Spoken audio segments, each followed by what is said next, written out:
learners. Welcome to today's technical science lesson. My name is Mashudu Mamburo. This lesson is brought to you by the Gauteng Department of Education in collaboration with Saigon Discovery Center.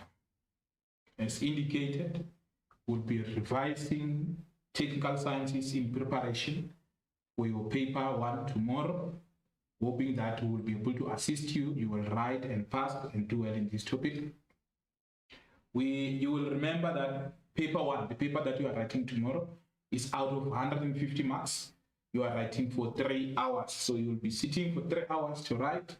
And then we have the cognitive levels there to say you will have 25% of that paper, which will be on recall questions. So there you will include your definitions and your everything that you can recall and be able to answer questions. You have 30 there for your understanding, your comprehension, and then 40% as well for applications. That will include and not limited to calculations and graphs and interpretation and all that.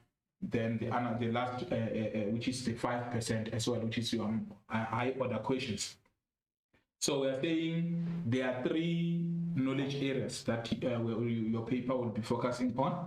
You have mechanics, you have electricity and magnetism, you have wave, sound, and light. And in terms of marks, you have 93 marks that will come from mechanics. So most of our time today will be focusing on mechanics, because you can see we have 93 marks there, and electricity and magnetism, which we have 33. And the last topic, which is your wave, sound, and light, you will be having 24 marks there. So in terms of percentage, 93 marks, that is 62% of your paper will be mechanics, 22% will be electricity and magnetism, and wave, sound, and light will have about 16% of your paper. So I'm hoping that you'll be working with me. You have your calculator next to you, you have your pen, so that you can write some small notes and everything, so that you are able to be ready. When you wake up tomorrow, when you go to write, you'll be confident and you'll be able to write and give us good results.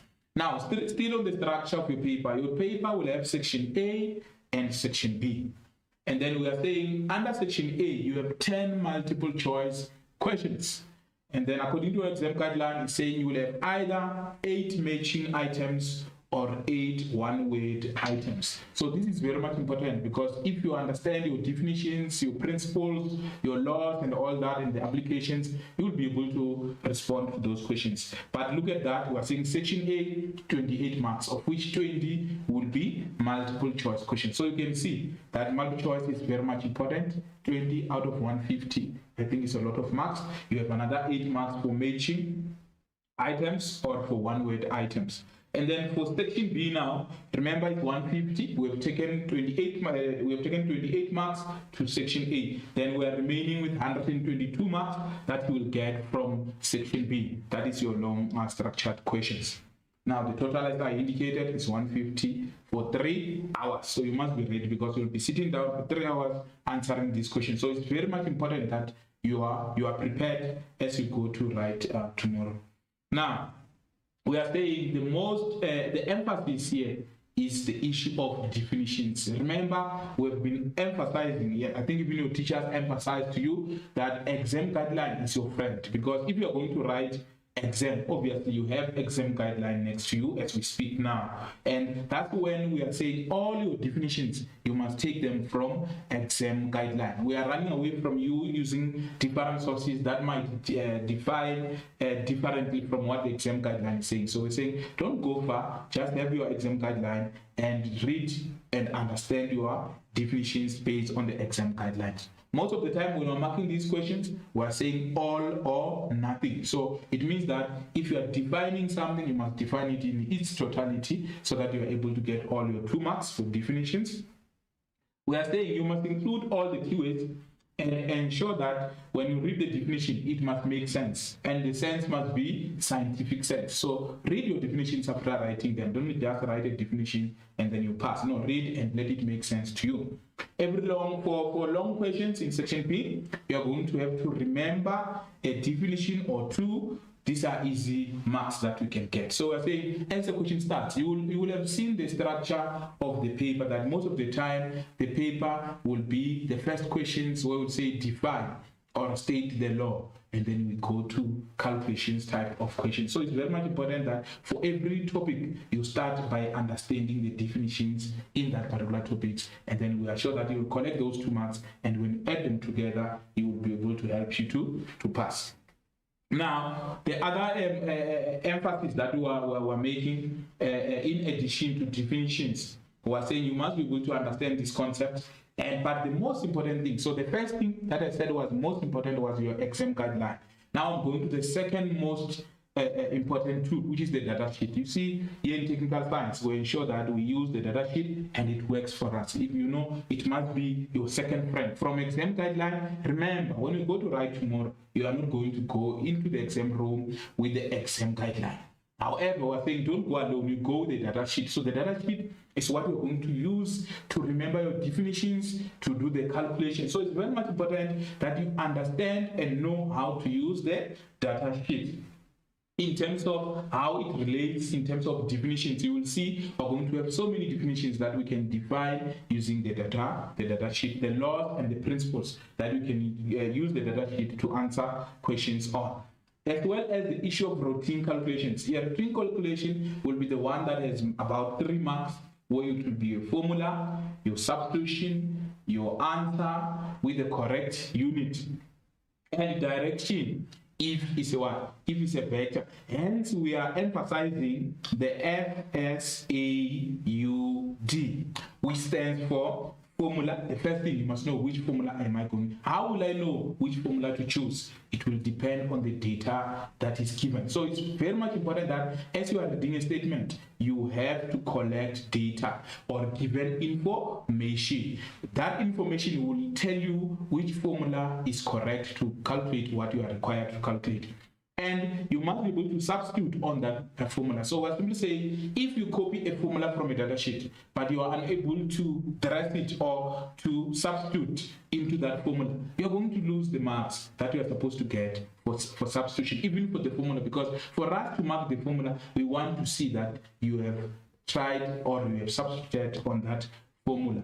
And the values that you are substituting on the formula must be the ones that are given on the statement. So you cannot just go and write any value 3, 2, 1, which are not even there on the statement. So you must collect data and be able to substitute that data into the formula. Then we'll mark your formula correct. You will get a mark for substitution, and then you will get the mark for writing the correct answer with unit. So you must be able to know the SI unit. And if it's a vector, there must be a direction. So that is very much important. You are saying, I will have the data sheet and I'm going to apply the FSAUT, which is the formula, substitution, answer, and unit with the direction for vectors. I hope you got that correct. So we're saying if it's 3 marks, it's just routine calculations where you just write the formula, you substitute, you write the answer. But if the marks now start to be 4 or 5, you know that you're going to have to work out some more in terms of getting the answer. Now, what are we saying? We're saying there are some mathematical skills that you are supposed to apply when you are answering your questions. And we're saying things like scientific notation, convention of units. These are very much important because remember, when we give you macrometer, when we give you nanometer and all that, you must be able to convert those to meters. As you know that for our distance, we're using meters. So it's very much important that you are able to convert. Sometimes we'll give you speed in kilometers per hour. So you must be able to know how to convert from kilometers per hour to meters per second. So you must know how to convert all those. The issue of directions, when you're dealing with a vector, you must know that vectors, they have both magnitude and direction. Whereas with scalar quantities, they have only magnitude but no direction.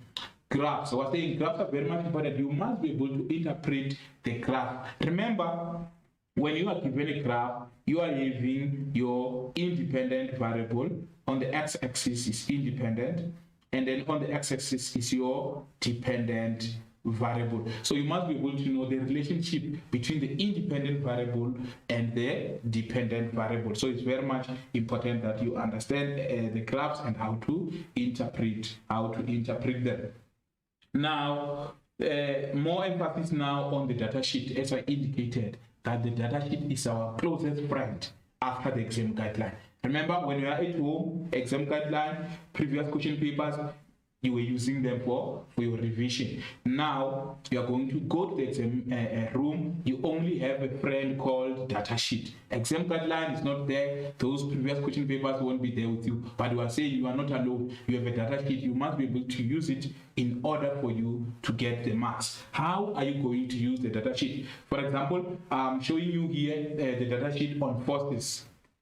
So look at the first formula there that is given there is Fnet equals to ME. Fnet equals to ME. So you have to remember which law. What does it mean? Fnet equals to ME. You will remember that you will use this for Newton's second law. We'll see when we talk about Newton's second law, we'll refer to Fnet equals to ME. Now we have another one there, which is Fs or static friction, the maximum static friction equals to the coefficient of static friction times normal force. So you are able to calculate your static maximum static frictional force. And then we have as well the kinetic frictional force, where you will use the coefficient of kinetic friction multiplied by normal force. Now look at this one, P equals to mv. You are able now to define momentum. Remember, when you say P equals to mv, what you are simply saying, you are multiplying the m and the v, and when you multiply two things, you refer to that as a product. So you're going to say, what is momentum? When you say define momentum, you're going to say it's a product of mass of an object and its velocity. A product meaning we are multiplying them. So I think you get it to say the definitions. The datasheet can give you as well definitions. Like you have seen momentum, you are saying it's a product of mass of an object and its velocity. You have used the datasheet to define momentum. Again, you can be able to define what we refer to as impulse, Fnet delta t. Fnet delta t, the same way you define momentum, you will say, okay, we have Fnet delta t, which means it's the product of the net force acting on an object and the time it took for that net force to act on the object. So you have to understand that it is still the product of the net force acting on the object and the time taken when that net force was acting on the object. So you can see you can define impulse as well by simply referring to it as a product of the net force and the time taken when the net force was acting on that object. So what am I saying? I'm saying the datasheet is going to be your closest friend that will help you in terms of definitions, in terms of calculations as well. So don't make a mistake when you say what is impulse. You can't say impulse is change in momentum. We can't mark that one. Impulse is the what? Is the product of the net force acting on the object and the time taken when that net force was acting on that object. So please remember that. But that impulse is equivalent, is equal to change in momentum. But when you say define impulse, you can't say is change in momentum. No, you will say it's the product of the net force and the time taken when the net force was acting on that object. I think I've emphasized that, and you are moving with me to say how am I going to use the datasheet to do definitions type of questions. And then you have your FG there, which is your weight, which is given by mg as well. So you can see how you're going to use this datasheet to be able to answer questions. I think it's going to help you a lot. Now, there is these questions that we refer to as multiple choice questions. Remember, I indicated to you that we're going to have 20 marks, 10 questions that are on multiple choice questions. So 10 questions that we have, 20 marks. So it's a lot of marks. Please take your time there. Spend some time, at least a minimum of 2 minutes for each 1 mark, the 2 marks that you are given there. At least 2 minutes will suffice. Then you will spend some time there doing that multiple choice questions, and then you will be able to collect a lot of marks there. So I'm saying for you to be able to get that, please, we are pleading to spend some time, about 20 minutes there. You must be there. You must be working out those questions under multiple choice questions. Now, What you must do, we're saying read first. Read. And when you are reading as a science, tech science learner, you're reading with a pen or a highlighter in your head. You're able to highlight the keywords. Highlight the keywords in the question. We are saying pay attention. There will be some words that we give in capital letters. It means those capitalized words, we are saying these are is where your question is. So pay much attention to those words, and then you must decide whether you're going to recall or you're going to use a fact, a phenomenon, a definition, a unit, or a formula. And we are saying first eliminate the answers that are obviously incorrect. We are saying for multiple choice question, let's say it's 1.1, for example. As a multiple choice, you will be given option A, B, C, D. We're saying out of those 4 options, 2 of them, they're just distractors. They are not the answers to the questions. They are far from the correct answer. Look for those so that you remove them, and then you are left with 2 options. When you have 2 options, you have increased your chances of passing the question. You have 50% chances of passing that question. You can be able to get at least, even if you get out of 2, at least you can get the right answer. But imagine if you are guessing out of 4, it will be very difficult to get the correct answer. So multiple choice questions, let's not lose them. Spend some time. I know your teachers have shared with you some of multiple choice questions. Please spend some time doing them so that you have all those skills. So we're saying you'll have 4 options, you remove the 2 distractors, you are remaining with 2 of them, and then you are able to move with those. We're saying finally, you must be able to select correct answer from the others that remain. Out of the 2 that remains, with this process we refer to it as an elimination.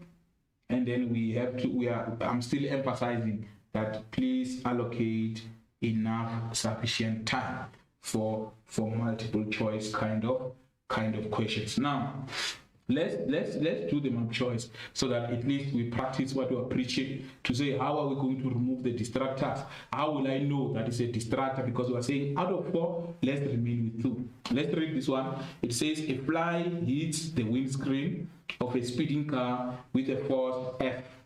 Which one of the following statement is true? The magnitude of the force exerted by the windscreen on the fly. So you're having a big windscreen of a car and a small fly that hits the windscreen. So the question is saying the force exerted by the windscreen. I'll say FW so that you know the W stands for the windscreen. We are going to compare the magnitude of the force of the windscreen to the magnitude of the force of the fly. So the question is, we're having the windscreen and the fly. I'll just write F for the fly and FW for the force of the windscreen. The first statement, number A, is saying the force of the windscreen is less than, which means we are saying the force of the fly is greater than. I mean, in scientific sense, I don't think it does make scientific sense. And then you are saying, no, this cannot be correct answer. And then we're saying the force of the windscreen is greater than the force of the fly. Under normal circumstances, you look at the size of the fly and think that, okay, because the fly is too small and the windscreen is too big, then the force of the windscreen might be bigger than the force of the fly. But at least you can leave it for now. Equal, you can leave it for now. Cannot be determined. You see that. No, we must be able to know if one object exerts a force on another object. We must be able to know how they relate to one. So the 2 answers that are closest to the correct answer is greater than, because of the size of the windscreen to the size of the fly, or equal to. Now you ask yourself, is this a law? Is this a definition? Is this a principle? And which law? Do we have a law that talks about a force being applied on another object? Yes. Remember Newton's third law. It says if body A exerts a force on body B, body B will exert an equal but opposite. So the forces must be equal but in opposite. So the other one will be positive, the other one will be negative. So you can be able to see that, okay, the forces are going to be what? They're going to be equal. Which law? Newton's third law. So you're able to answer that question and you get your 2 marks. You are 100% sure, even when you leave the exam room, you are sure that you have responded correctly to that question, because you have spent some time looking at the question. You understand why you are choosing C and you are sure why you chose C. I hope that helps you. As we move to the next question, multiple choice again to say, here's a multiple choice. How will I go about answering this question? They say the diagram below shows a stationary, not moving, brick of mass 0.5 kg on a frictionless floor. So there is no friction. This brick remains stationary when F1 and F2 are simultaneously applied. So you can see F1 and F2, the two forces in opposite direction, but the object is not moving. So you can see that these forces can be balanced forces. It means they must be balanced, they must be equal, because the object is not moving when the two forces are applied. Remember, if the two forces are not equal, the greater the force, then the object will move to the direction of the force that is a higher magnitude. So it will have moved to the right if F2 is greater than F1, or to the left if F1 is greater than F2. So in this case, it's not moving. It shows that F1 is equal to F2, and that will becomes your answer to that question with your 2 marks. I'm just trying to move forward so that we don't lose much time, because we have a lot to cover for today, and we must make sure that you understand, and come the exams, you are able to answer these questions. Now, with no wasting of time, we're going to start with mechanics, which in this case will be focusing on Newton's laws of motion and forces. Remember, Newton's laws, we are saying we are doing Newton's first law, Newton's second law, and Newton's third law of motion. Now, Newton's first law, we are saying F net equals to 0. You will have remembered in the last multiple choice question that I was doing, the 1.2 there, we said the two forces were balanced. So that will mean that F1, if the two, let me go back to that question. If the two forces are balanced, if the two F1 and F2 are equal, let me give them magnitude. Let me say they are all 100 newtons, 100 newtons, and another 100 newton. So because they are balanced, it will simply mean that, I'm just giving hypothetical values, it will simply mean that we have F net being equal to F1 plus F2. But because they are in opposite direction, the other one, you will choose a positive direction. You can say to the right is positive, or to the left is positive. If you say to the left is positive, you will say, okay, F net equals to 100, because to the left is positive, plus minus 100 because to the right is negative. Remember, it's your choice to choose the positive direction. So that will give us 0 Newton. So you can see that, okay, F net equals to 0.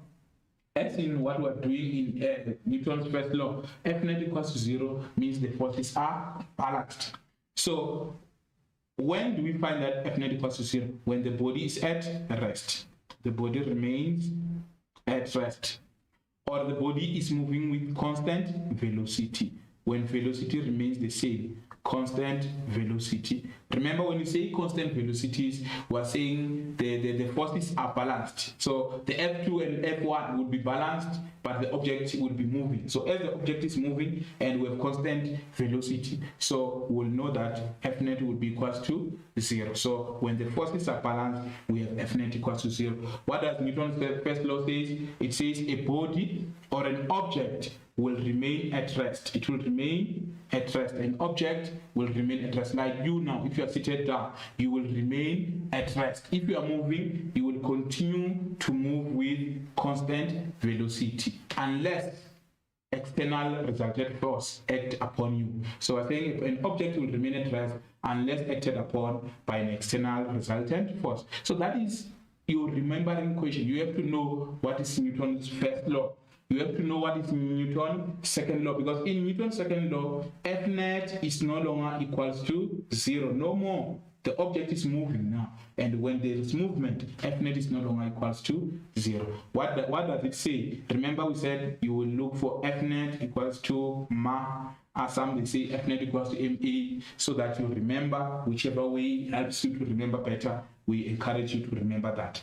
So you will read it from here, from the this formula, to say when the net force, you see with the net force acts upon an object the object is mass, So when a net force of mass m acts, when a net force acts on an object of mass m, the object will accelerate. So when the net force acts on an object, the object will do what? Will accelerate. So where will the object accelerate to? It will accelerate in the direction of the net force. So we're saying when a net force acts on an object, the object will accelerate in the direction of the net force. So meaning that the net force is going that side, even the acceleration will go that side. So when a net force acts on an object, the object will accelerate in the direction of the net force. So from here, your responsibility is just to make A subject of the formula. That is simply to say, okay, we have A equals to, we had F net this side over M. So that's how you will state the law. You will say when a net force acts on an object, the object will accelerate in the direction of the net force. And you are saying acceleration is directly proportional to the net force and inversely proportional to the mass. So please remember that. We like to start questions with these kind of definitions or laws or principles. To say state Newton's first law, you say an object will remain at rest or in constant or uniform motion unless acted upon by an external resultant force. State Newton's second law, you will tell us that when a net force acts on an object, the object will accelerate in the direction of the net force. And you are saying acceleration is directly proportional to the net force and inversely proportional to mass, as given in that formula there. So it's important that you are using the formulas for you to remember. The last law is the one that we're talking about when we talked about the windscreen and the fly hitting the windscreen, saying the force exerted by the windscreen on the fly will be equal to the force exerted by the fly on the windscreen. So what does Newton's third law say? It says when body A exerts a force on body B will exert an equal but opposite force on body A. Please, I'm emphasizing, know these laws because we're going to collect marks from them. Now, this is just a further explanation of the law so that you don't remember them. So I won't be spending much time on that so that we go to the real thing, because we want to see you now, you know the definitions. After definitions, you must know how to choose the formula and how to do the calculations. So we are simply saying here, Newton's first law, it considers forces acting on a single object. And we are saying an object continues in a state of rest or uniform velocity with a constant velocity unless it is acted upon by a net resultant force. We are saying the more object will continue to move with constant velocity or it remain at rest. You can say at rest or stationary, because when at rest, you are stationary. So the same with Newton's second law, we are saying there must be here, when a net force acts on an object, the object must accelerate. And it must accelerate in the direction of the net force. And we said acceleration is directly proportional to the net force and inversely proportional to the mass. And we did the action-reaction pairs there to say these forces, they are in pairs. When body A exerts a force on body B will exert an equal but opposite force on body A. I hope you have understood this, and you will come Newton's laws in your writing. You will be able to remember that. Now, we are saying in Newton's laws, the following, this is just a problem solving strategy to say how do you go about solving problems that involves these Newton's laws. So we're saying in Newton's laws, the following are important. You must read the scenario before you attempt to respond. Identify whether the scenarios it involves Newton's first law, Newton's second law, or Newton's third law. And look for QA such as rest. Remember when I said the object remains at rest. The object remains stationary. The forces are at equilibrium. The forces are balanced. You know that is Newton's first law. But when the object is accelerating, you will know that it's speeding up or slowing down. You know that it involves acceleration. F net equals to ma, Newton's second law. When you have a force exerting when you have an object exerting a force on another object, you know that we are talking to Newton's third law, and the two forces must be equal, but in opposite direction. Now, we are saying again, when we are dealing with Newton's laws, we must be able to see the first thing, identify the forces. acting on the object. How do you do that? You must be able to draw free body diagram or force diagram. We are saying underline keywords. There are some things like rough surface. You see, when you say rough surface, we mean that there is friction. There is friction. When you say smooth surface, we are saying no friction. Sometimes we can, instead of saying smooth surface, we can say frictionless surface. So when you say frictionless surface, you know that there is no friction. You must pay attention to the mark. I've talked to that. 3 marks, I said it's a routine questions, and when it's 4 or more, you must have multi-step calculations that you will be doing. And remember our forces that we're talking about, they are vectors. So if to the right is positive, definitely to the left is negative. If upward is positive, downwards will be negative. It's very much important to do that and have that understanding.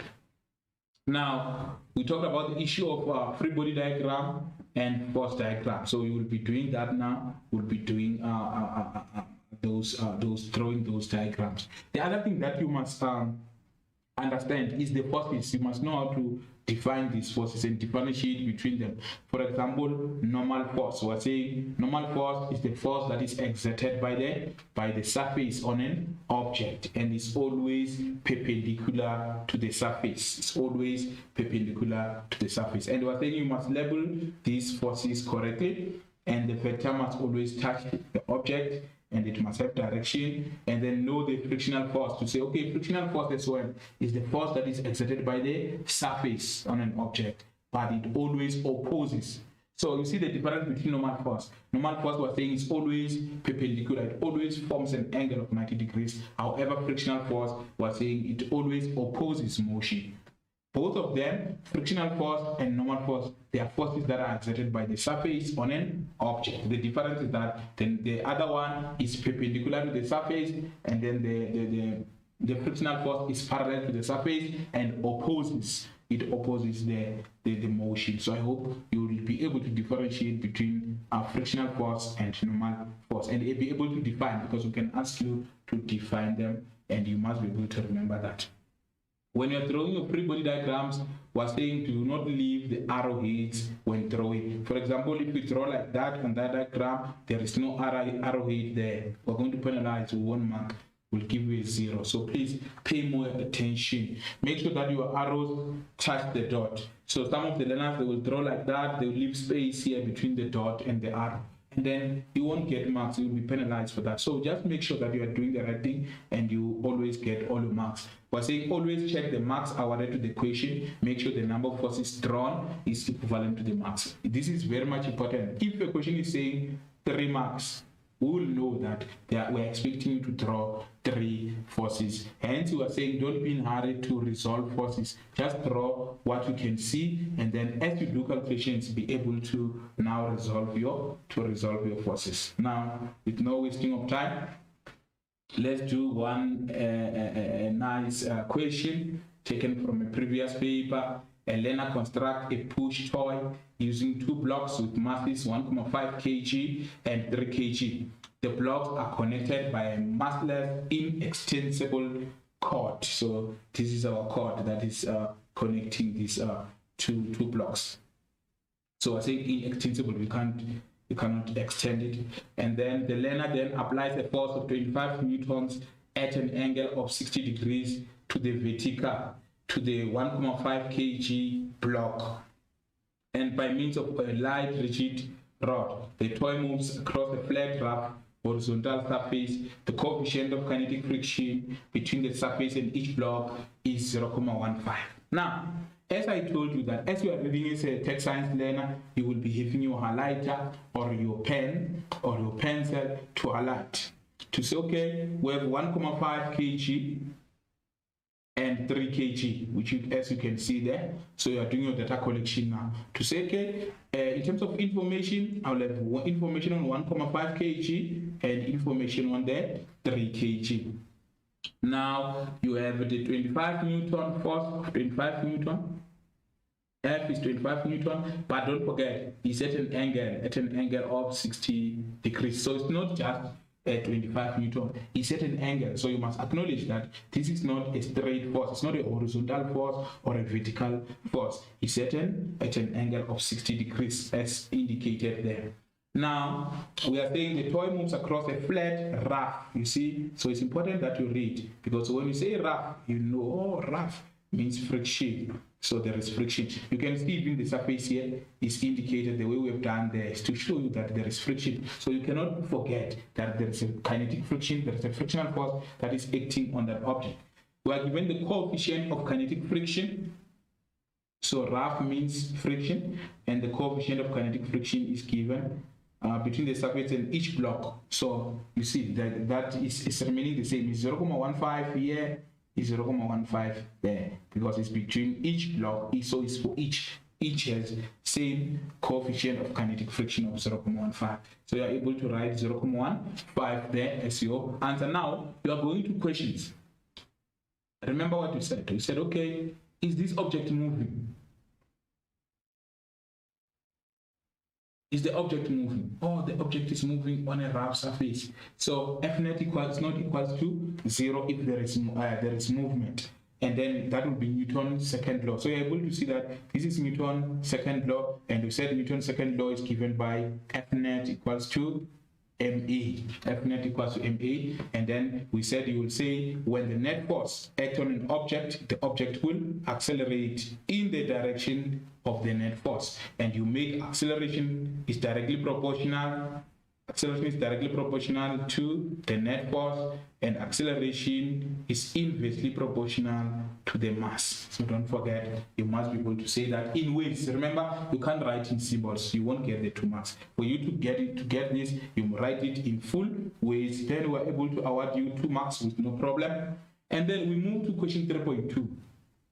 It says, calculate the magnitude of the kinetic frictional force acting on the 3 kg block. When you look at it, just like a simple question that you can simply go and fetch the formula, substitute, and get the answer. However, you will see as we do the question, it says, okay, we must calculate the kinetic frictional force, which is given by the coefficient of kinetic friction multiplied by the normal force. So you fetch this one from the data sheet. And the good part is that immediately you trace it. Remember we said is the formula, is the substitution. So you have done the first step, which is the formula. Now we're going to do the substitution. After substitution, you're going to get the answer. The answer must get what? The unit. And if it's a vector, we said you will talk to the issues of direction to say where is your friction force moving. Now, what is important here is coefficient of kinetic friction, what given is 0.15. You see, we are starting to trace it to say this is 1.5. Coefficient of kinetic friction is 1.5 times normal force. Now, for you to see clearly, because it's easy to look here and think you have understanding, I think it will be important that you first draw. You see question 3.3, it helps us because they draw a labeled free body diagram showing all the forces acting on the 1.5 kg block. So I think that is very much critical and important because you're going to put a dot. Remember, for free body, you put a dot that represents the object, and then you indicate the force. The 25 newtons is downwards, so it's going in that direction. That is your force, applied force of 25 newton.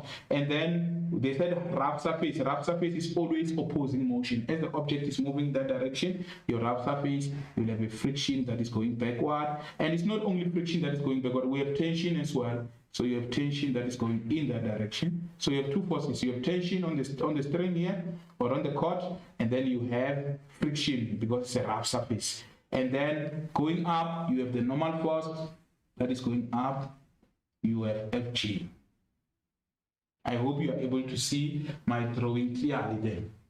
Now, you have drawn the 5, you got the 5 marks there to say when we mark, the number of marks tells you how many forces we're expecting. So you have 5 marks, you have 2 marks, you have 7. But now you are left with, you have 1 mark for writing the formula of kinetic friction. So now, for tracing, for substituting, you are going to get another mark. But the question now is, what is the normal force? Remember, you are having this object. So what we are having this situation. we're having this situation here. If I might help you, we're having an angle here of 60 degrees. 60 degrees is our angle. We're having, you know, it's a right angle triangle, that must be 90, and the total here must be 180. So if this is 60, that makes this angle to be 30 degrees. So we are having that our object is moving in that direction. It's going that side. It's going that side. Remember, our force was how much? 25 Newton, and this is our y. So y is here, and this is our x. So it's very much important for you to do that. You can simply be able to get fy. To say, okay, to get fy, you can say sine 30. Remember, you have components now. You have components on this f, because this f is going downwards, which means it's going to be divided into two components. There's a component that is making this object to move in that direction. We call it fx. There's a component that is going downwards, which is fy. So our interest is on the forces that are with the normal force. Remember, we want the normal force. So what you're going to do, you're going to say, okay, fx and fy here. So you have the forces that are going down is fg and fy, these two, the component and fg. You have the normal force that is going up. So it's up to you to choose which one is positive, which one is negative. But now I think the best thing to do, you can just say, okay, the normal force is equals to fg plus fy. You see, it's not as easy as just writing mg. It's not mg, because there is a component that is working together with fg. It's only the fg plus the component that are equal to the normal force. So when you look at that question, 3 marks was not, I don't think it was enough. I think you were supposed to get an extra mark here. And then normal force is fg plus fy, and then you know that fg is mg and fy is f sine theta. F sine theta, which is sine 30. So if you say sine 30 is opposite over hypotenuse, that will give you f sine theta, which is the same as what is our force? 25 sine 30. So fy is 25 sine 30. So you're able to do your substitution there of mass.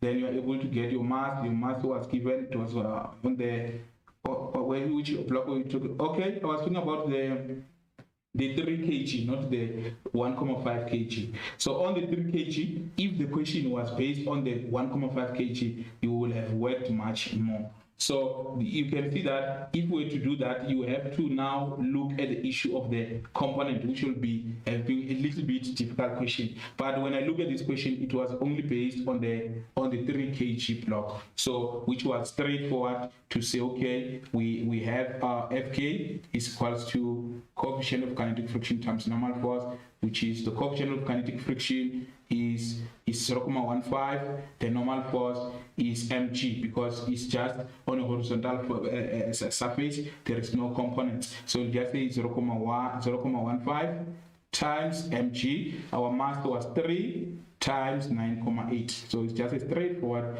question there, and then you just enjoy yourself. 0.15 if I use a calculator times 3 times 9.8, that gives you 4.41 newtons. So that is a straight question.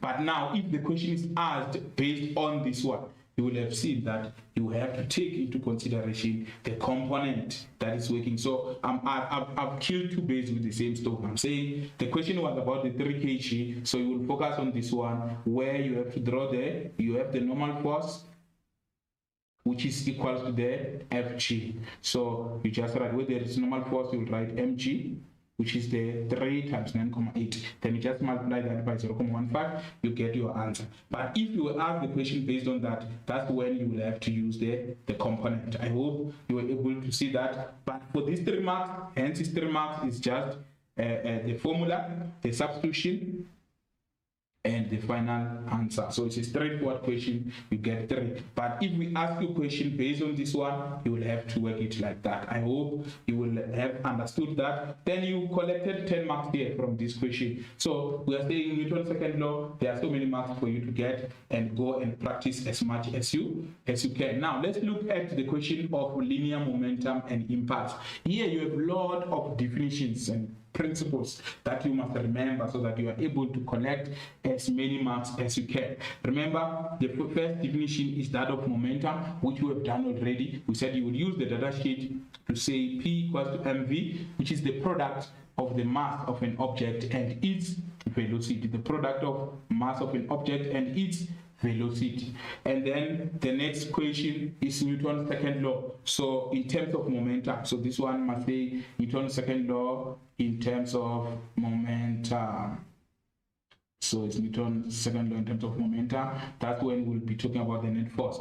Remember, we're saying impulse is F net delta t, which is equal to change in momentum. So if we're saying F net delta t equals to change in momentum, we can simply say, okay, this is impulse, which is the product of the net force and the time taken when the net force is acting on the object. That's how we define impulse. Now, if we make F net subject of the formula, you will have F net delta p over delta t, because we must divide both sides by delta t. What is F net? F net will be the rate of change in momentum. The rate, when we divide by time, we call it rate. So rate of change in momentum, we refer to that as F net. So we can say define F net or state Newton's second law in terms of momentum. So you'll say it's the rate of change in momentum. Now we have the definition of define an isolated system. Remember, when we refer to an isolated system, we're saying the net external forces, net external force acting on the object is equal to 0. Acting on the system is equal to 0. So there is no net external force. The net external force is equal to 0. That is when we say this is an isolated system. We're saying there is no net force that is acting on that object. So F net equals to 0. The principle of conservation of linear momentum, remember it to say all the time when we're doing this type of equations and calculations, this is the principle, this is the one that is not given the principle as well. You have to remember what is the sum of momentum initial equal to the sum of momentum after. So we're saying the total linear momentum of an isolated system is conserved. Total linear momentum of an isolated system is conserved. To check whether the collision is elastic or inelastic, so you must be able to check whether the collision, when the objects collide, is that elastic or inelastic collision. Remember, we're saying elastic collision means momentum and kinetic energy. Total kinetic energy is conserved. So you have momentum and kinetic energy that is conserved. Inelastic, momentum is conserved. So momentum is always conserved, but in an inelastic, the kinetic energy, total kinetic energy before is not equals to total kinetic energy after. So when we say conserved, we mean that the total kinetic energy before, is equal to total kinetic energy after. So initial and final. When they are equal, we say this is an inelastic collision. It's an elastic collision. But when the total kinetic energy before is not equal to the total kinetic energy after, we say this is an inelastic collision. So how do we differentiate them? You say momentum is conserved for both elastic and inelastic collision. However, for elastic collision, the total kinetic energy before collision is equal to the total kinetic energy after collision. And we are saying, if we say to prove whether the elastic is called elastic, you must not say they are equal before you prove. You will calculate the total kinetic energy before, you find your answer. You calculate the total kinetic energy after, you get your answer. Then you look at them. If they are equal, you say this is an elastic collision. But if the total kinetic energy before is not equal to the total kinetic energy after, you will say that this is an inelastic collision. So we can say define inelastic collision. What you do say? You will say, okay, in this one, the kinetic energy, total kinetic energy is not conserved, meaning that the total kinetic energy before collision is not equal to the total kinetic energy after collision. I hope I've explained it nicely, as now we're dealing with the equation of momentum. So we are saying here, remember, we talked about Newton's third law to say if body A exerts a force on body B will exert an equal but opposite, because during collision we are having objects that collide, which means they are applying forces on each other.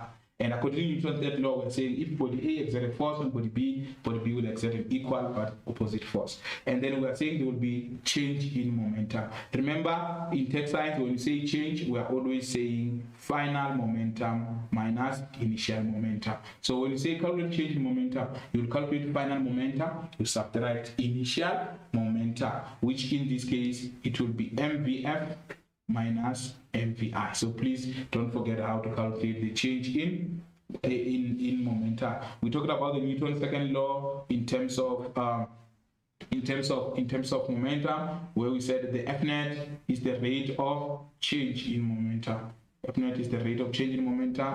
And then we talked about the issue of the F net delta t, to say F net delta t, which is your impulse, is equal to change in momentum. So those are the aspects that you must always remember when you are dealing with these questions of momentum. Now, let's look at tips now to say how do you answer questions that involve momentum. We're saying, as we said with Newton's laws, please always start by reading the scenario carefully and underline keywords. So always start by doing that. So we're saying, remember that the velocity, the momentum, the change in momentum, and the average force, the force there, they are all vectors. And we're saying vectors, they have magnitude and direction. So it's very much important that if you have the object that is going to the right, the other one is going to the left, you will choose the positive direction. Who does the choosing? Is yourself. If you say to the right is positive, it simply implies that to the left is negative. And learners lose marks because if you have two objects that are moving in different directions and you are going to write all of them as being positive, definitely you are going to lose marks. So we are emphasizing that when you are dealing with vectors, choose the positive direction. Refer to the data sheet when carrying out calculations and look at the number of marks. I told you about the issue of elasticity of collision, whether it's elastic or inelastic, where I said you will calculate the total kinetic energy before collision and calculate the total kinetic energy after collision separately, then you compare them. If they are equal, you said it's an elastic collision. If they are not equal, it's inelastic collision. Hoping that you are following, and come this question, you will be doing very well. Now, I've defined impulse already for you because we said it's F net delta t, and I've indicated to you that don't define impulse as the change in momentum. You are defining the same way you have defined momentum. You said momentum is the product of mass of an object and its velocity. So you just look at the dot between the m and the v. Even here, you are saying there's a dot between F net and delta t. So you are going to say it's the product of the net force acting on the object and the time taken when that net force is acting on that object. I'm emphasizing all these definitions because I told you that all these questions will start by giving you those definitions, and I hope this will help you and you'll be able to remember. And we talked about F net, we said it's the rate of change in momentum. So you will remember that as you go to write questions on momentum. I felt that it's important that we do at least one activity on momentum so that you are able to remember, come tomorrow, you know how to apply this principle. So they are saying the statement here in the diagram below, an air rifle pellet of mass 2 grams is fired into a stationary block of clay with a mass of 56 grams. Remember, I said when you are reading, you have a highlighter or a pen in your hand. When you see numbers, you are highlighting. So you have a rifle pellet of mass 2 grams. 2 grams. A text science will know, a text science learner will say, okay, this is the mass of an air rifle pellet. It has a mass of air rifle pellet has a mass of 2 grams. A text science learner will know that, oh, we don't work with grams, we work in kilograms, meaning that you must divide by 1,000. So that is one of the things that we do. We just to check whether you remember these things, because if you don't remember the conventions to say, how do I convert grams to kilograms. So the whole question, you will continue to work with grams and then you'll have a problem. Remember, grams, we're using them more especially in paper 2. But in paper 1, we're focusing in kilograms. So remember that in paper 1, we are mostly towards kilograms as our unit of measure of mass. Now, you are given 2 grams, so you must be able to divide. Kilo means 1,000. So you must be able to divide it by 1,000 to get the mass in kilograms. So our mass of the air rifle pellet, let me say MP for the pellet, mass of the pellet will be 0.02 kilograms. It must be in the right SI unit. Please, I'm emphasizing that. And then it's going to a stationary. You see, in tech science, when you say stationary or at rest, we are talking about velocity. Stationary to us is a speed. The speed of 0. So when we say stationary, we're saying, okay, this stationary block, we're having a clay block here. The velocity of the clay block is 0 meters per second. But the velocity of our pellet, air rifle pellet, the velocity of the pellet was given as 140. So you see the importance of that, 140 meters per second. Remember, velocity is in meters per second, and mass is in kilograms. So ensure that you convert them to the correct one. So if I'm to write clearly so that you see what I'm talking about, we have the mass of the pellet, which you said is 0.02 kilograms. We have the velocity of the pellet, which we said is 140 meters per second. So you can see it's going with a very high speed of 140. Remember, in South Africa, our maximum speed is 120 kilometers per hour, but in this case it's in meters per second. So that is to say 140 meters per second. That is the velocity of our pellet. And then as we look now on our second object, which is this case the clay, that is being hit by that. So the mass of the clay, I'll say M of the C, is 56 grams. As well, you must convert 56 grams to kilograms, so you must divide it by 1,000. So I think it's one of the tricks that we use by giving you the SI unit that you need to first convert. So you had 56, you divided it by, as I'm doing it in my calculator, you will take your calculator as well and say 56 divided by 1,000 is equals to 0.056. So you're able to say this is 0.056 kg. It's important because when you do the calculation, you must be using the right units. Now, it was stationary, so which means the velocity of the clay was 0. Initial, remember all this was initial, guys. So that is the velocity of the pellet initial, the mass of the pellet, the velocity of the clay initial is 0. So the other one was moving, the other one was stationary. Now, on the statement, they said, okay, upon impact, the pellet becomes embedded. So you can see that now the mass of the pellet, which is your 2 grams, plus the mass of that is finally now, the mass of the clay becomes one thing because they're embedded, they became one. So, which means if they're embedded, they would have one final velocity because they are now moving together. This is very much important. We call it coupling. It means they become together. When they become together, they become one. You add their masses, they will have one velocity because they are moving together.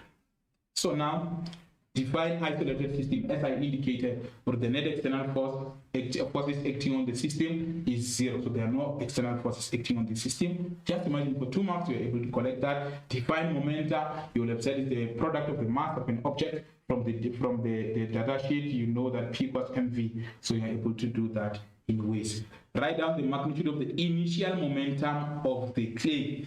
You see, you must look at the keyword there. The keyword is write down. So we didn't say calculate, we just write down. It means by looking at it, you're able to get it. How do you do that? You know that momentum is mv, as I indicated. You know the mass is 0.056, but it was stationary, which means it's 0. 0 times any number times 0 is 0. Hence we just say write down the magnitude of the initial momentum. So the momentum P initial for the what? For the clay is equal to 0. But you know that your momentum is measured in kilograms meters per second. So the SI unit is important. You can't just write 0 because we're talking about momentum. Momentum is in kilograms meters per second. Now, the next question says, calculate the magnitude of the momentum of the pellet. Now, this is very much important. We are talking about the pellet before, so you don't have to include the clay of the pellet before. So what you do, you're saying, okay, the pellet, we're talking about the pellet now, we want momentum before its initial, of the pellet initial will be equal to mv. So let me write here, the momentum of the pellet before will be equal to mv. Then you are able to say, okay, what was the mass of the pellet? Don't forget, don't use 56 because it must be in kilograms, the mass. So it must be 0.056. You must be able to multiply that by your velocity of the pellet before, which was what? 140. So we are using this in where am I? I'm referring to the pellet, the mass of the pellet. Bear with me there. The mass of the pellet is 2 grams. You see, it's very much important that you go back to your data sheet and be able to get the correct mass. Imagine if I continued working on the 0.056, I will go out and tell people the paper was easy, the paper was simple, and I was simple myself. So it's very much important that you always go back and check, what am I calculating? I'm calculating the pellet, which is 2 grams, and we have the velocity of 140. So 2 grams, you convert it to kilograms, you said is 0.002 times 140. So you go to your nice calculator, you say 0.002 times 140. I hope you have your calculator, because when you practice, you must use the same calculator that you will use in the exam, because you don't want a new calculator, then it might give you problems in the exam room. So we're able to calculate our momentum and get 0.28. Remember, momentum is in kilograms meters per second. Remember, you will, because momentum is a vector, it's important for you to say, okay, the object is moving to the right, so we're taking the right as what? As positive. So it's important that you always tell us, okay, the right is positive, so that we know why your answer is positive. And when you find a positive answer, you will always say the momentum is 0.28 kilograms meters per second to the right, because it's positive, then it's on that direction. So you are able to collect your 3 marks. Look at 4.4 principle. Look at this question paper. You had 4.4, 4.1.1, 2 marks, 4.1.2, 2 marks, 4.4, 2 marks, and all those are definitions that you are just recalling and collecting your marks. So it's very much important. I've emphasized and overemphasized the importance of definitions when we're dealing with our technical science papers. Say the principle of conservation of linear momentum. Remember, we said all you need is total. You must be able to say total linear momentum of an isolated system is concept. So you are able to get your 2 marks there, and you are doing well. Now let's move before time goes against us. We're moving to work, energy, and power. Now, our next question now will be on work, energy, and power. Now, what are we saying? We're saying the following definitions and concepts are important. You must be able to define a work done by a force, a positive work done, and a negative work done. We must differentiate. When do we say the work done is positive? When do we say the work done is negative? And you must know the principle of conservation of mechanical energy. You must know the power as well, because we're talking about work, energy, and power in this question. So that's what we're going to focus on, and I hope that this will help you. Now, when you're defining work, it's good. It's good most of the time to look at the formula itself, which says work is F delta X cos theta, because we're saying work done is the product. The product, you are multiplying force and delta X, and so I think is the product.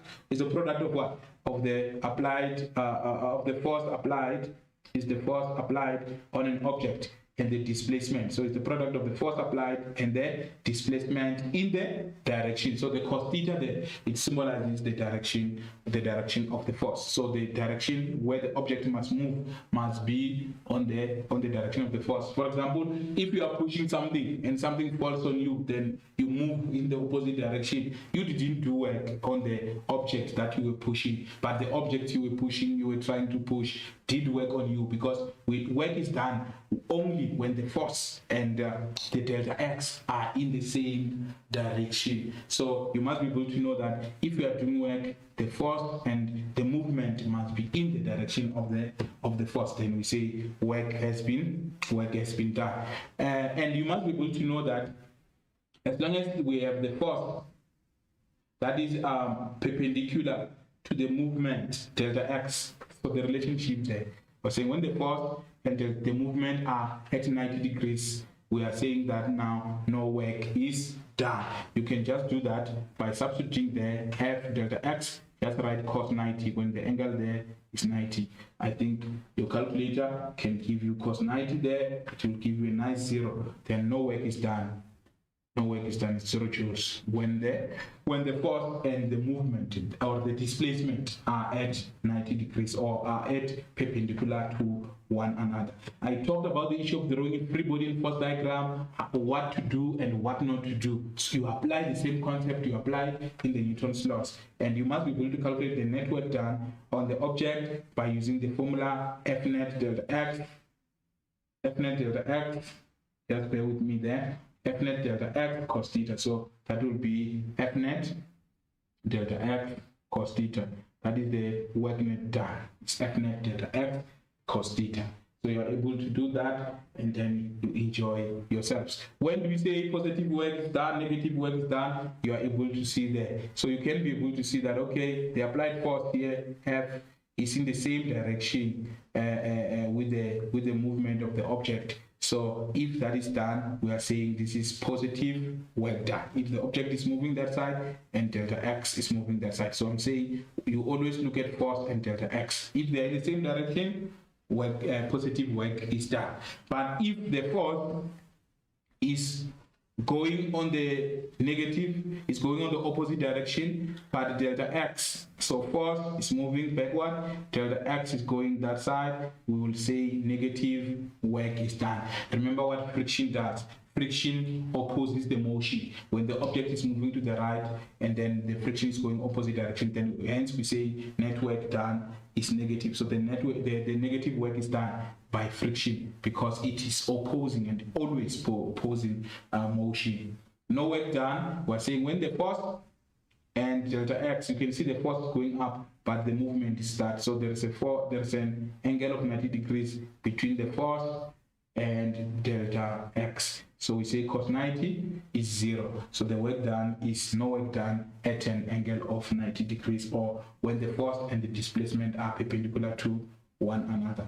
We have emphasized the importance of free body diagram, the importance of formula. You copy the formula, you substitute, you do the answer, the unit, and in this case, when we talk about work, our work is a scalar, so we won't be dealing much in terms of directions. Now, the data sheet is given here. Very much important. Remember, for you to define work, you will go to the data sheet. You'll be able to say, okay, it is the product of the force and delta x in the direction of the force. So you can see you got that one correct.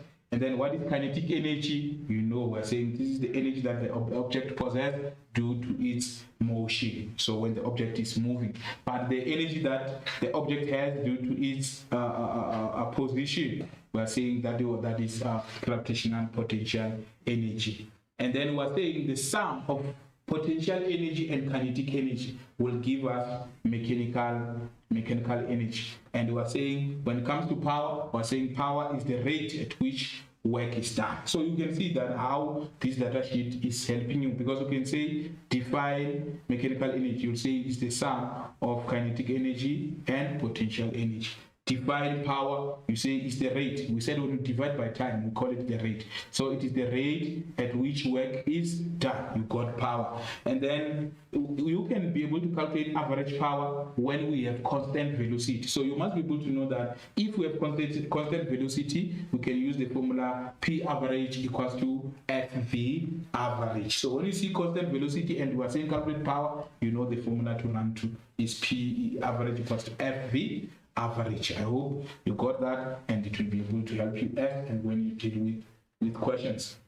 Now, without any wasting of time, we have a question on the elasticity here to say we have these two forces that oppose one another. The other one is a deforming force and the restoring force. And we're saying the deforming force is an externally applied force that can change the shape and the volume of some solid material, which this one we're referring to it as a deforming force. And we have the internal restoring force. As I have this elastic band here, you can see it has its own shape and what, but when I apply a force on it, I'm deforming it. But there is an external force, internal force as well, which is the restoring force that is pulling this elastic band back to its original position. So we're saying these forces, remember Newton's third law.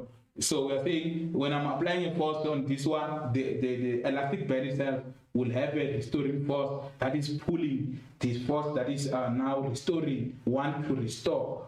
So it means deforming force, it has an opposing force, which is the restoring force. So those are the two different. And we're saying deforming force is an external force, while restoring force is an internal. So external is deforming, and we're saying to change the shape and the volume. But the internal force, that is the restoring, it will act at the same time as the deforming force. So as you apply the deforming force, there will be internal restoring force that want to oppose that so that the object can go. So we just gave you different objects there so that you can be able to see the forces. I like this one because it show you that we have a deforming force that is going upward, but now there will be another internal force that is now trying to pull as well back down to its original position, and we're referring to that as a restoring force. So please remember that when you're dealing with this question of elasticity, we're referring here to stress and strain. We're saying the internal restoring force that I was talking about per unit area, we call it stress. So look at the data sheet there. You're just saying, okay, restoring force per unit area, that is stress. So we'll still ask you, define stress. All you have to do, go to the data sheet and you are able to say, oh, the stress is restoring force per unit area of a boat. We give you 2 marks for saying that. Please, data sheet, I'm still emphasizing here. And we're saying because this stress is measured in Pascal, and we're saying 1 Pascal is equivalent, remember force is in Newton, and area is in meters per meter squared. So hence we're saying 1 Pascal is equals to 1 Newton per meter squared. Now we have what is referred now as strain, which we define as the ratio of the change in length in dimension to the original dimension. So you can just look at that. Change in length dimension to the original length dimension. So you are able to get the formula for strain. So to define stress and strain, data sheet is there for you. Go, you will be able to see that it's a restoring force per unit area. You know what is stress. What is strain? We're saying is the ratio, because we are dividing of the change in length change in dimension over the original dimension. So the dimension we are referring to the length. So change in length over original, the ratio of change in length over the original length. The ratio of change in length to the original length. Remember, when you say ratio, you can't say over because you're saying the same thing. So you must know we're saying is the ratio, which means is the change in length over the change the original length. So this formula is able to help you to do that and with no problem. And remember that stress is in pascals or in Newton per meter squared. However, strain does not have unit. You will see that it's a length over length. It's a dimension over dimension. So they have the same SI unit. They will cancel one another. And so I'm saying strain has no units. So I hope that will help you as and when you will be doing your calculations. And then we refer to the Hooke's law, which here we're saying the stress is directly proportional to strain. So we're saying within this proportional limit, the stress is directly proportional to the strain. So you will know that they are directly proportional, but immediately when it loses its elasticity, the proportionality changes. They are no longer, the law does not stay anymore. So it stays within that elastic limit. The stress is directly proportional to the strain. Now, our next topic, as we are concluding our lesson, I think we're doing well in terms of time. We have electrostatics now with the focus on capacitance, capacitors. We have a capacitor and then we have capacitance. So you must be able to differentiate between a capacitor and capacitance. A capacitor has capacitance. So we're saying our capacitance is a measure of charge stored per unit volume. Charge stored per unit, charge stored per unit volt, this one. Charge stored per unit volt, that is capacitance. So it's our capacitance. What do we use the capacitance for?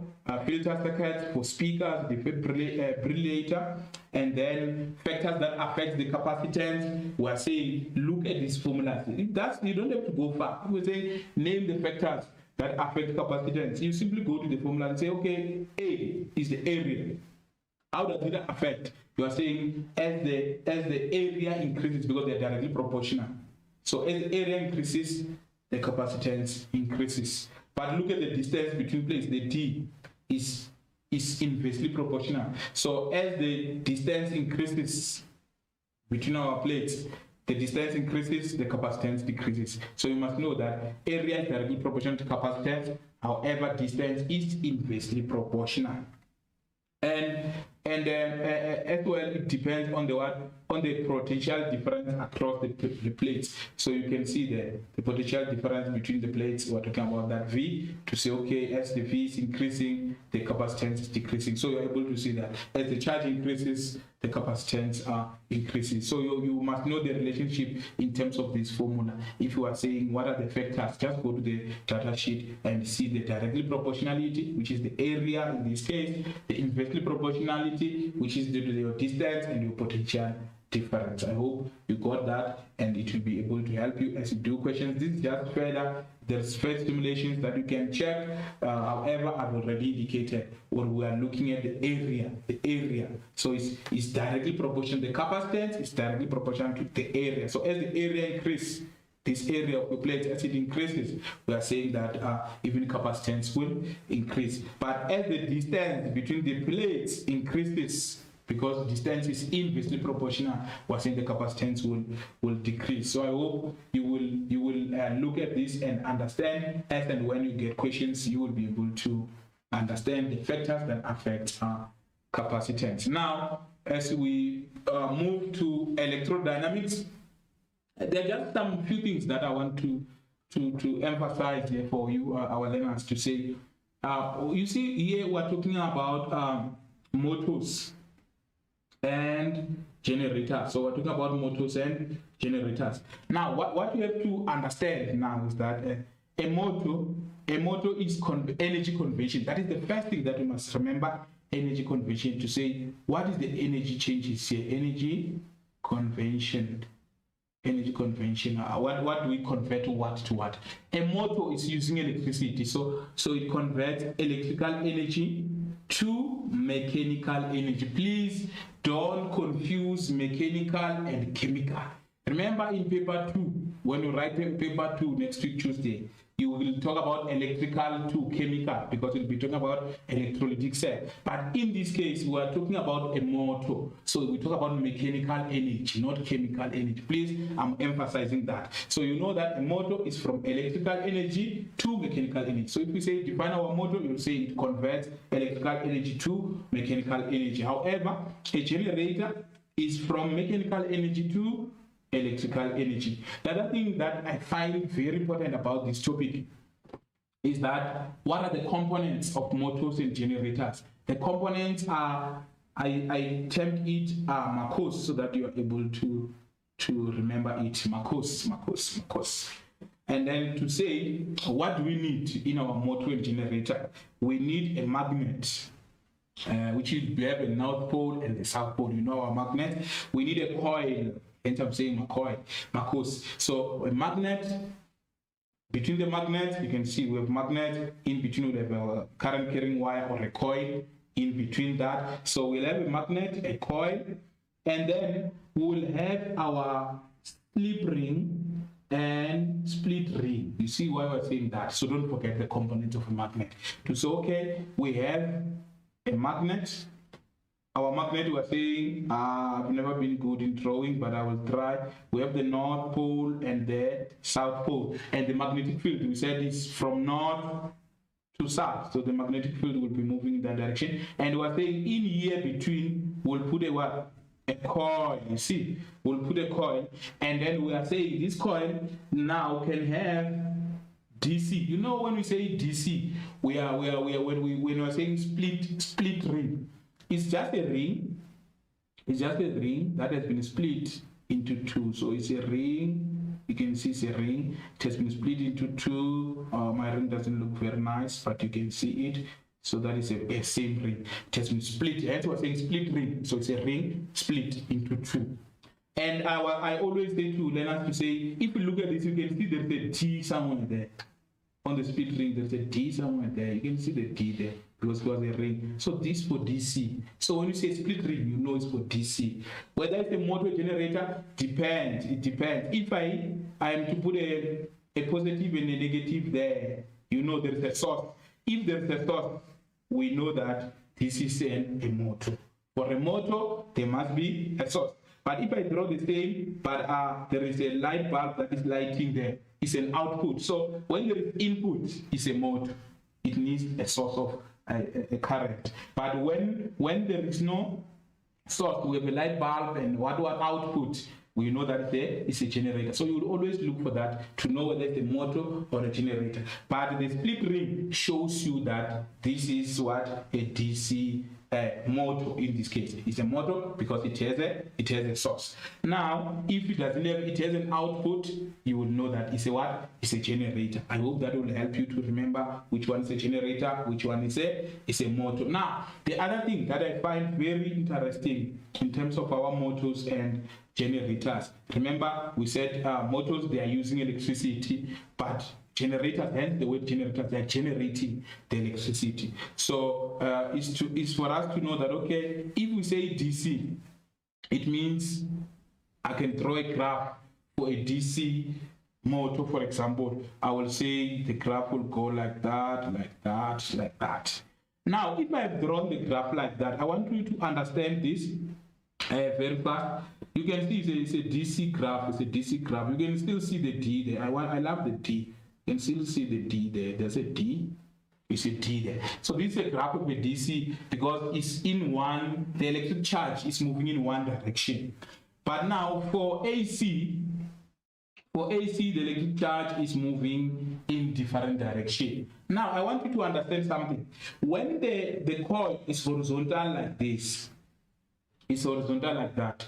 It means we are starting from maximum. We're starting from maximum EMF, meaning that as you draw your DC graph, you won't start it from minimum. You won't start it from zero because the coil is what? Is horizontal. You will start it from maximum. So you will start it from there, then it will go down like that, then it goes up like that, your DC, then like that. If it's continuing, it will continue, and then if it ends at maximum, it will end like that. But what I want to emphasize is that when you draw your graph, if you start at maximum here at the top, it means that your coil is horizontal like this one. But if your coil is now vertical, it's not sleeping like that, it's vertical like that. You think you see my hand? If it's vertical, it will start at zero. And because it's direct current, you will draw your graph like that. So I want you to differentiate between these two graphs. So, okay, on this one is when we have a horizontal coil. When the coil is horizontal, our graph will be like that. When the coil now is vertical, it will start from zero. The same with this one for AC. Remember, for AC, we're using the slip rings. You know, when you sleep, you fall. So you can see it's like two fallen stuff there. Slip rings, they are like that. They must be equal to. So they have the brushes. These are the brushes. So when you see these two, you know this is what? AC. And when you talk about AC, the graph is like that. And depending on the coil, when the coil is horizontal, like that one on an AC, you will start it. You won't start your AC from minimum. You will start it from maximum. So it will go like that, like that, like that, depending how many turns you are having. But I want you to understand how the graph starts. It starts at maximum, it means the coil is horizontal. If it starts at minimum, it means that the coil was vertical, because at vertical there is no EMF. the EMF is 0. Remember, we're having EMF here, we're having time here. Please, I wanted to emphasize that so that at least if we give you graphs, you're able to just look at them and know what type of a graph you will be able to get. And then you'll be able to do calculations for our transformers and for our magnetic flux, and then the state Faraday's law as well. When you say state Faraday's law, just take it from there to say that E is the induced EMF. Induced EMF is there.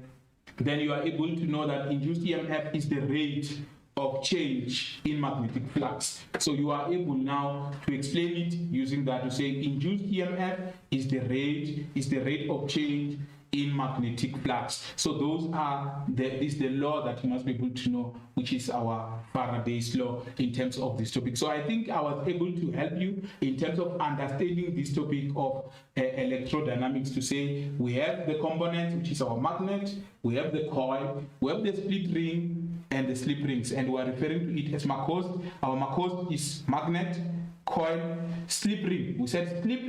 If it's slip, S-L-I-P, slip ring, you know it's for AC.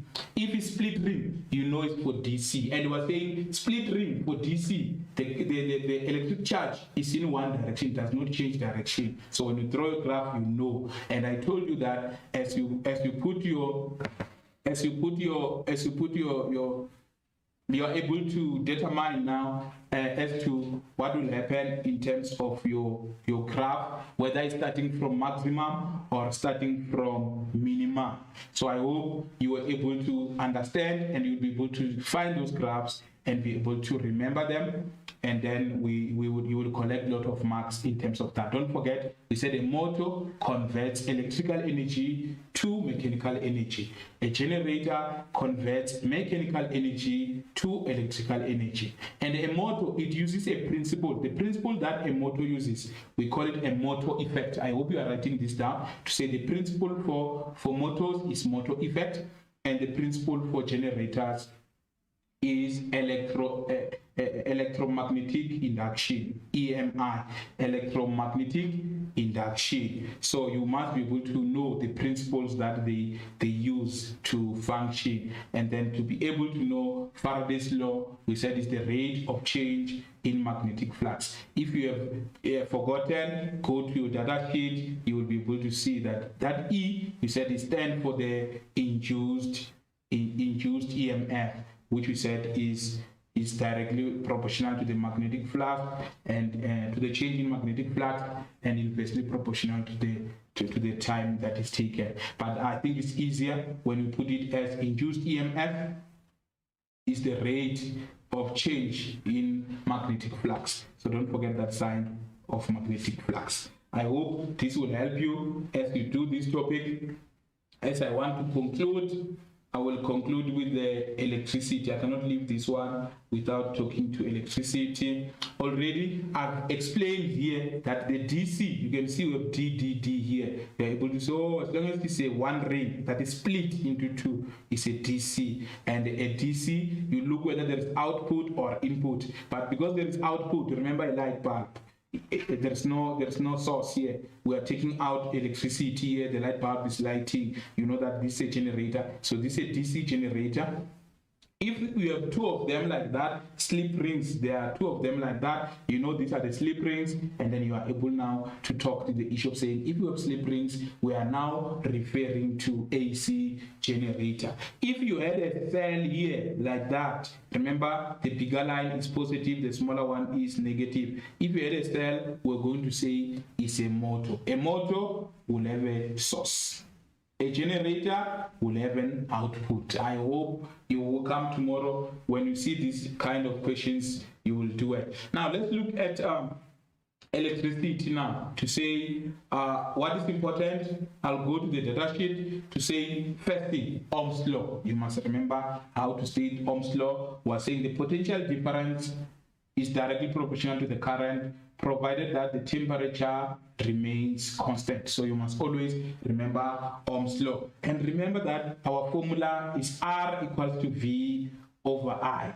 And if you are given resistors in series, you are saying R1 plus R2. If you are given resistors in parallel, is 1 over Rp equals to 1 over R1 plus 1 over R2. Be able to choose a correct answer.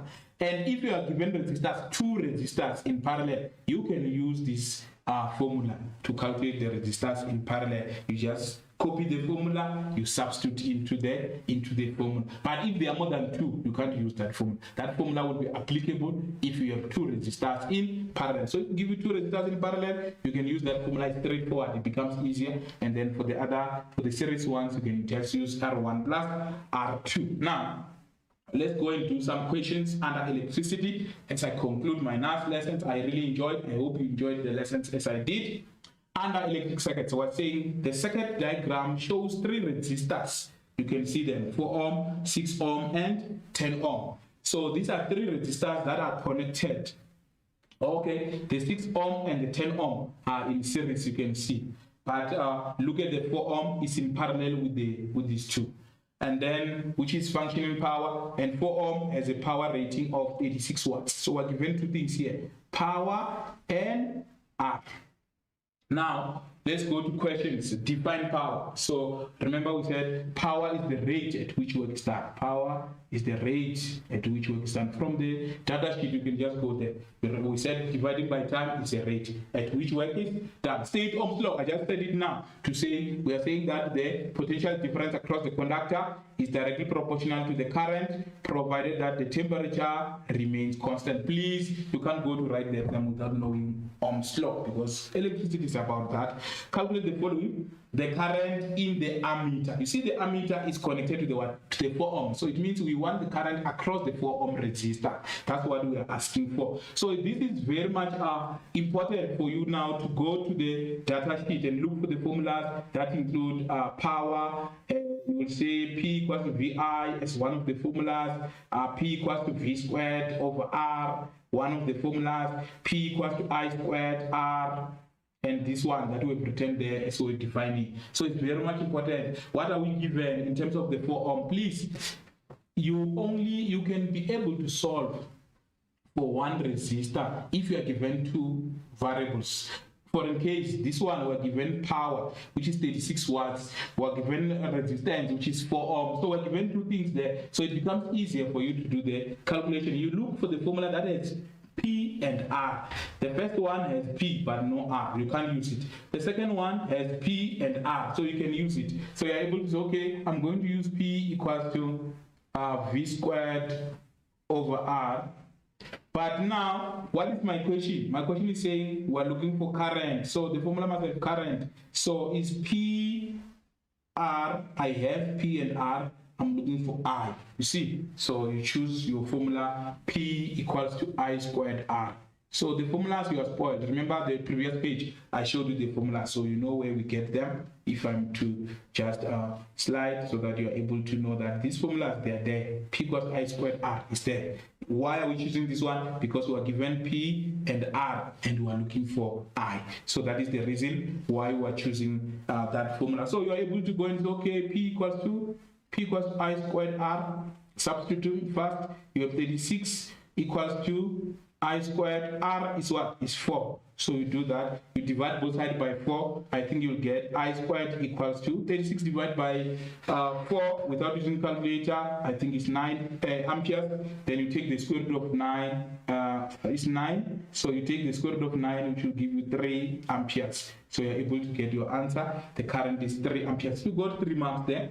Now 9.3.2. Calculate the potential difference across the 4 ohm resistor, the same one. So the examiners, they loved you here because now you have I. They are saying calculate V.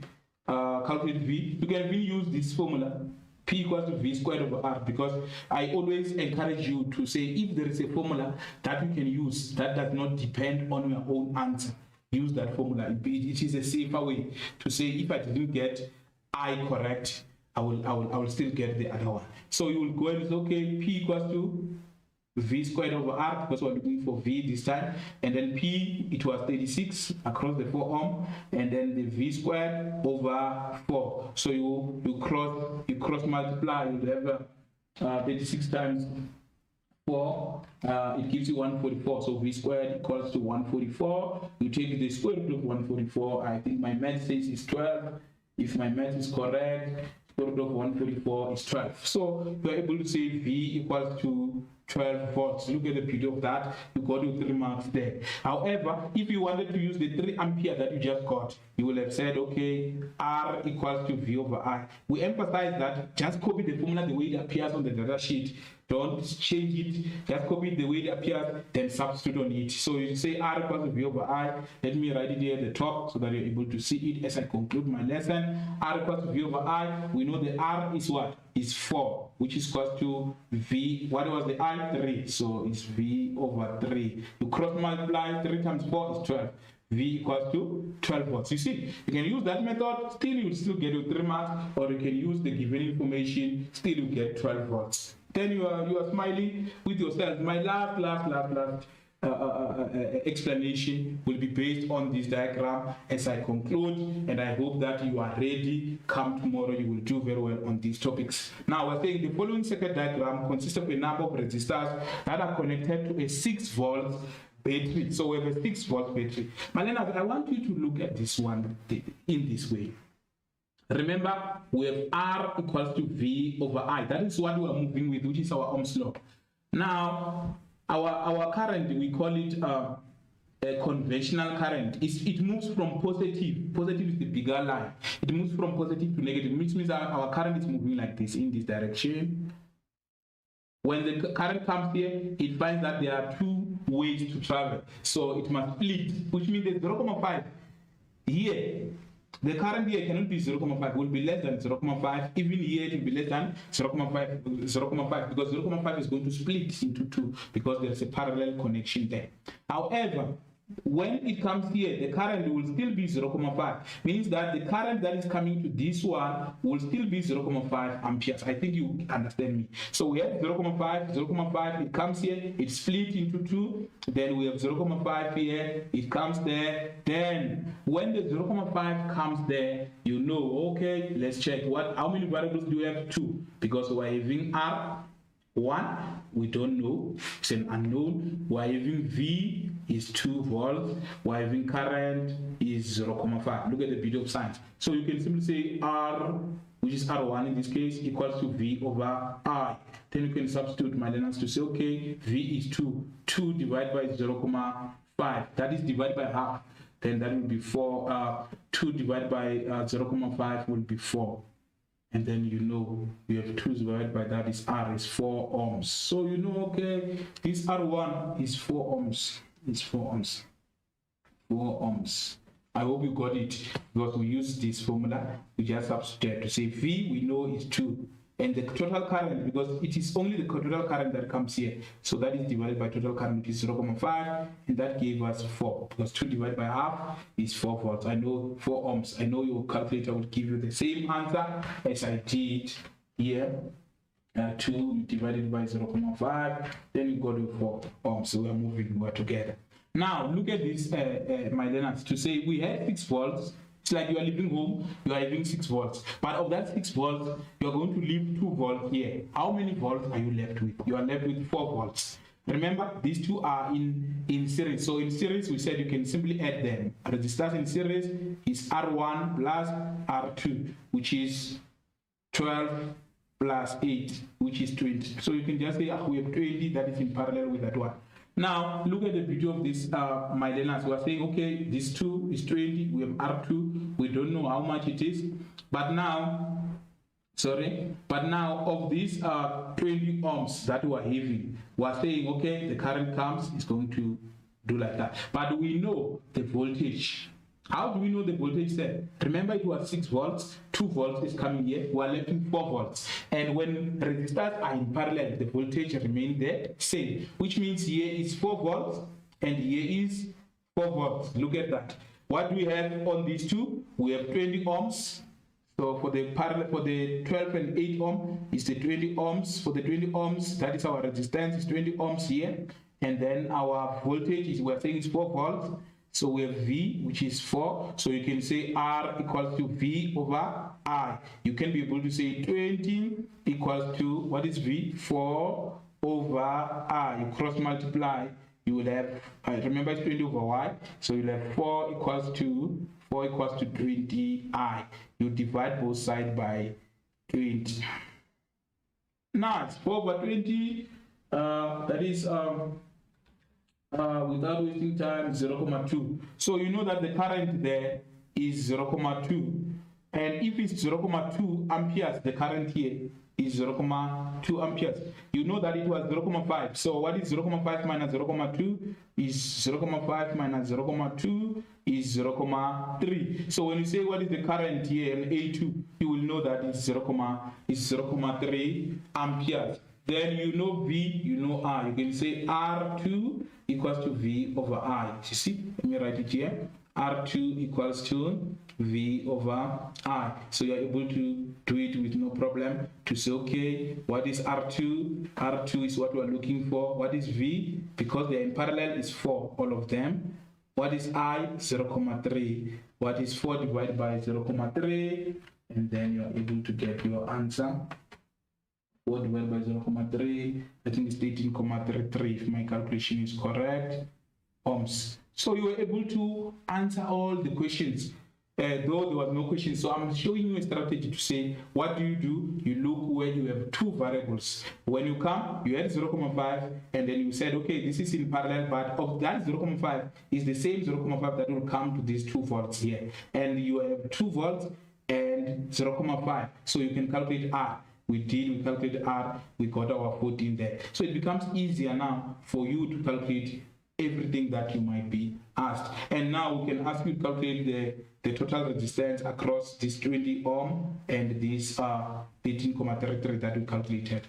As well, you can use that formula. Remember we said R parallel is equal to R1 product, R1 times R2 over sum, R1 plus R2, which you just take 20 times 13.33 over 20 plus 13.33. Then you are getting your answer and you are celebrating. So I hope with all that which we have done this day, you would be able tomorrow with confidence go and write and pass as we prepare for final exams and do well in technical sciences. So without any wasting of time, I would always want to leave you with these words from the Honorable Nelson Mandela, who said, it is in your hands to create a better world for all who live in it. I would like to say thank you, and the only way to reward us is to do well tomorrow. Thank you very much.